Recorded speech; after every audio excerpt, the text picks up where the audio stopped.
नमस्कार। स्वागत है आपका द न्यूज लॉन्चर पर। मैं हूं अशोक वानखड़े, लेकर आया हूं आपका अपना कार्यक्रम डायरेक्ट हिट। एक तरफ बिहार में एनडीए का कुनबा फेज 1 के नाउम्मीदी के बाद फेज 2 पे पूरी ताकत लगा के बैठा है, और दूसरी ओर महाराष्ट्र जहां डबल इंजन की सरकार है, वहां डर है क्या एनडीए का कुनबा बिखर जाएगा।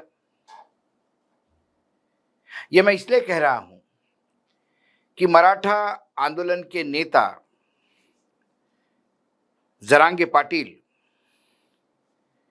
ने प्रेस कॉन्फ्रेंस लेके ये दावा किया कि उनकी हत्या का प्रयास 3 प्लान हुए उनकी हत्या के, और उसका मास्टरमाइंड धनंजय मुंडे है, जो एनडीए के ही घटक दल के साथ है और अभी अभी तक मंत्री थे।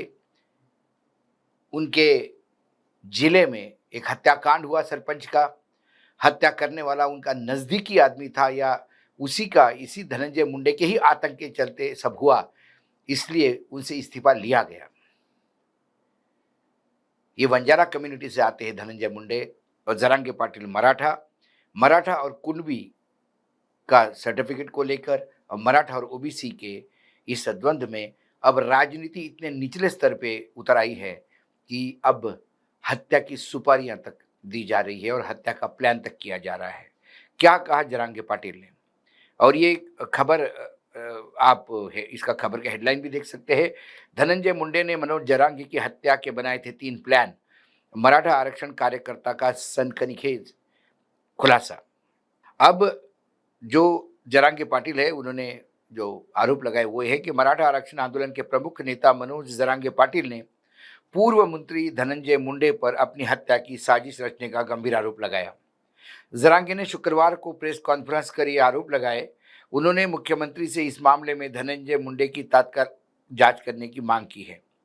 मनोज जरांगे पाटिल ने बताया कि धनंजय मुंडे ने उनकी हत्या करने की साजिश रची है और वह इस पूरे षड्यंत्र के मुख्य सूत्रधार है। जरांगे पाटिल ने दावा किया कि मुंडे की आरोपियों के साथ बैठकें भी हुई।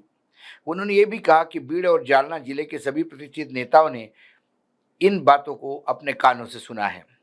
जरांगे पाटिल ने राजनीतिक दलों के लोगों से भी यह जानने के लिए कहा कि क्या वे जो कह रहे हैं ये सच है। ऐसे ही जरांगे पाटिल को इस साजिश के बारे में जानकारी मिली, उन्होंने तुरंत पुलिस प्रशासन को इसकी सूचना दी। उन्होंने सरकार से अपील करते हुए कहा कि जिनकी जान को खतरा है उन्हें सरकार द्वारा सुरक्षा दी जानी चाहिए। धनंजय मुंडे पर गंभीर आरोप लगाते हुए जरांगे पाटिल ने कहा कि मराठा समाज को शांत रहना चाहिए। उन्होंने बताया कि उनकी हत्या के लिए मुंडे ने 3 प्लान बनाए थे।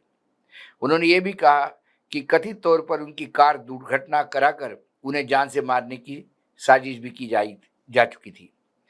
उन्होंने आरोप लगाया कि बीड़ का कंचन नाम का व्यक्ति, जो कि धनंजय मुंडे का कार्यकर्ता है, उसी ने उनके खिलाफ यह षड्यंत्र रचने का कार्य किया।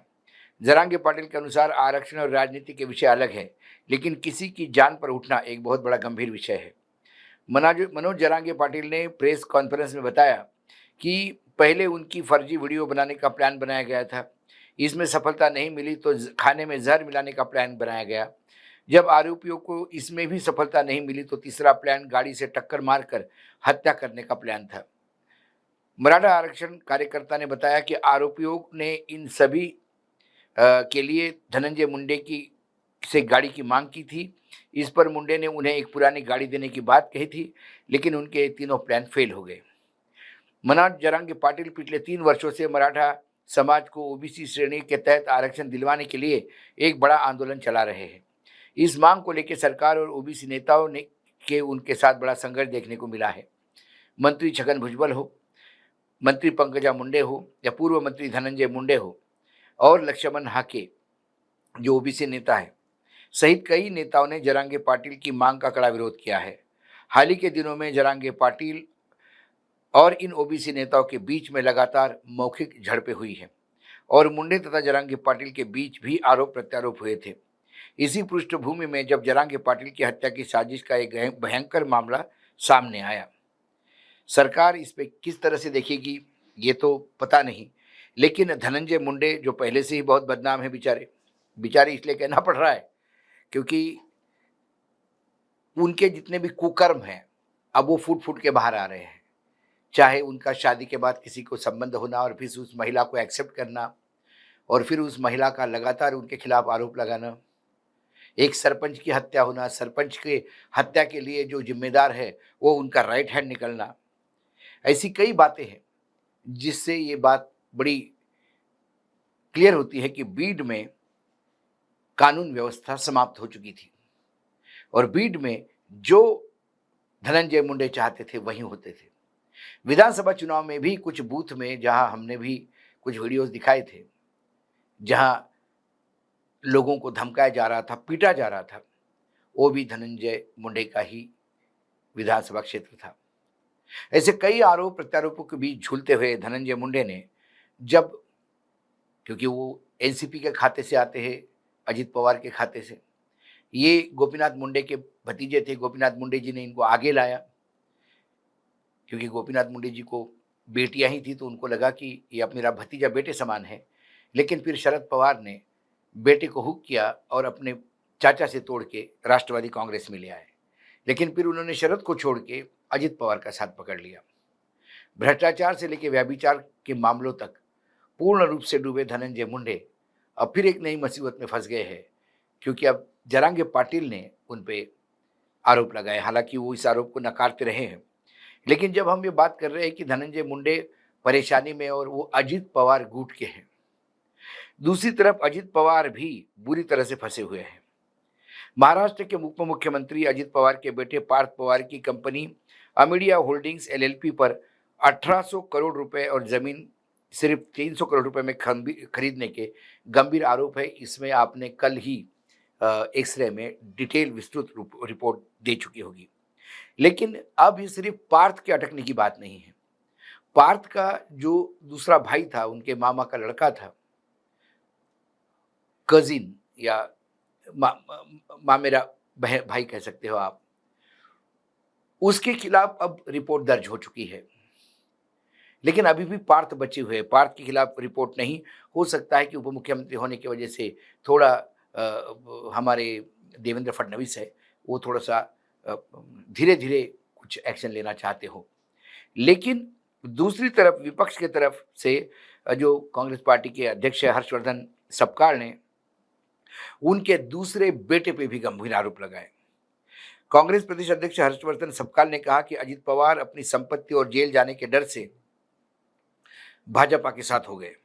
हालांकि भाजपा के साथ होने के बाद भी उनके कारनामे बंद नहीं हुए। वह अपने दोनों बेटों को नंबर 2 का काम करवाते हैं और खुद नंबर 10 बनकर उप मुख्यमंत्री कुर्सी पे मजबूती से बैठे हुए हैं। उन्होंने कहा कि पहले बेटे का तो सारा मामला 1800 करोड़ की जमीन 300 करोड़ में खरीदी, 500 रुपये स्टैम्प ड्यूटी दी, ये सारा मामला तो अब लोगों के सामने आ गया है। लेकिन अजित पवार के एक दूसरे बेटे हैं, उनके भी मामले में जांच होनी चाहिए। उन्होंने कहा कि अजित पवार के एक और चिरंजीव की टैंगो नाम की शराब कंपनी है। इस देशी शराब कंपनी को फायदा पहुंचाने के लिए अजित पवार ने कई फैसले लिए। टैंगो को बचाने के लिए अजित पवार ने उस विभाग को यानी आबकारी विभाग को भी का मंत्री पद भी अपने पास रखा है ताकि टैंगो के जरिए दूसरे बेटे को फायदा हो। उन्होंने कहा कि इसलिए उन्होंने गंभीर आरोप लगाया और दोहराया कि दोहरा धमाका, दोहरा भ्रष्टाचार, दोहरा नंबर 2 का काम अजित पवार बड़े पैमाने पर कर रहे हैं। सपकाळ ने आगे कहा कि राज्य के किसान कर्ज माफी की मांग कर रहे हैं, लेकिन अजित पवार उनकी अनदेखी कर रहे हैं।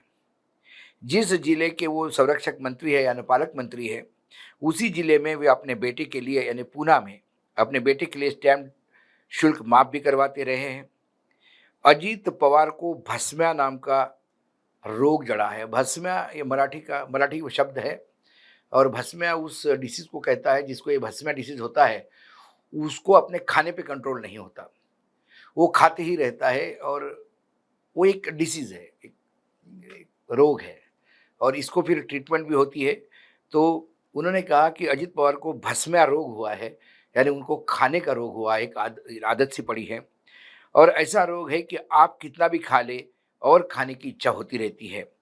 आप अगर इतना भी खा लिया तो भी और कितना खाएंगे, इस सवाल पे उन्होंने अजित पवार के खेमे में बाल को डाल दिया है। अब सवाल यह है कि महाराष्ट्र में धनंजय मुंडे पे आरोप, अजित पवार गुट, अजित पवार के दोनों बेटों पे आरोप, स्वयं अजित पवार चक्कर में, क्या महाराष्ट्र में कोई नई समीकरण बनने जा रहे हैं? कोकण में अजित पवार ने स्थानीय निकाय चुनाव के लिए उद्धव ठाकरे की पार्टी के साथ टाइप किया, क्योंकि वहां अजित पवार की जो एनसीपी है, राष्ट्रवादी कांग्रेस पार्टी अजित पवार, इनका और एकनाथ शिंदे के शिवसेना का 36 का आंकड़ा है। ऐसे में दुश्मन का दुश्मन अपना दोस्त, तो उद्धव ठाकरे का दुश्मन मेरा दुश्मन, इसलिए उद्धव ठाकरे दोस्त, इस फॉर्मूले पे उन्होंने उद्धव ठाकरे से हाथ मिलाया। शायद दिल्ली में ये गले नहीं उतरी बात दिल्ली के, क्योंकि दिल्ली का जो मेन टारगेट है वो महाराष्ट्र में ठाकरे परिवार को समाप्त करने का है। क्योंकि ठाकरे परिवार समाप्त होते से ही जो शिवसेना जो बची एकनाथ शिंदे की, उसका भाजपा में विलय करना ये मात्र 2 मिनट का काम होगा। और ऐसे में भाजपा पूर्ण रूप से महाराष्ट्र की राजनीति में वर्चस्व स्थापित करेगी। इस पूरे प्लान के तहत ठाकरे परिवार को समाप्त करना जरूरी है। और यदि अजित पवार ठाकरे परिवार के साथ गठबंधन करते हैं तो ये क्या ठाकरे परिवार को संजीवनी देने का प्रयास कर रहे कोकण में? ये दिल्ली के गले नहीं उतरेगा। इसीलिए एकाएक सारे डॉक्यूमेंट्स भी बाहर आए और तुरंत एक्शन भी हुआ। ऐसा ही कांड जब लैंड स्कैंडल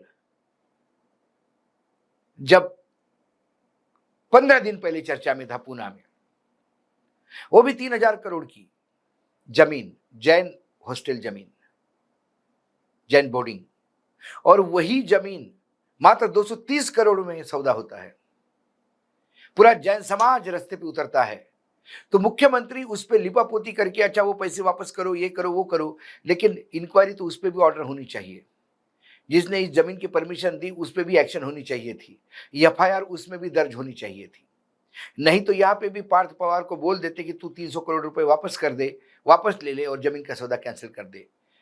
लेकिन वहां मुरलीधर मोहोळ जो बीजेपी के सांसद है, वर्तमान में केंद्र में मंत्री है, वो अटके हुए थे और यहां अजित दादा के बेटे अटके हुए हैं, जिनके ऊपर अंकुश रखना शायद बीजेपी को जरूरी लगता है। इस पूरे प्रकरण में हिट हो रहा है एनडीए का कुनबा।